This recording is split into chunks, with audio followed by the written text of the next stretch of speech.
Hi guys, আর একটা নতুন tablet নিয়ে হাজির হয়েছি।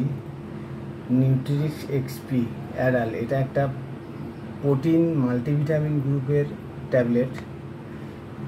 এটা মানুষের শরীর প্রচণ্ড দুর্বল হয়ে গেলে, শরীরে প্রোটিনের মাত্রা অতিরিক্ত কমে গেলে, ব্লাড লেভেল হিমোগ্লোবিন কমে গেলে তখন এটা খেতে হয় একটা করে দিনে 2 বার।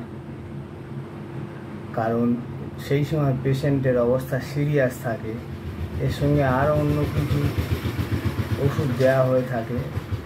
বিশেষ করে এটা খেলে ওজন বাড়াতে সাহায্য করে এবং যারা দুর্বল এবং চিন্তাশক্তি কমে গেছে, ইয়ং ছেলে, তারপরে যারা শারীরিক নিজের শরীরকে অত্যাচার করেছে বিভিন্ন রকম এতে, সেই সব ছেলেরা একটা করে দিনে 2 বার খেতে পারেন। তাহলে আপনার শরীরের ঘাটতিটা মেকআপ হয়ে যাবে। দয়া করে আমার ভিডিওটাকে বুঝতে পেরেছেন, দয়া করে আমার ভিডিওকে লাইক ও সাবস্ক্রাইব করে দেবেন।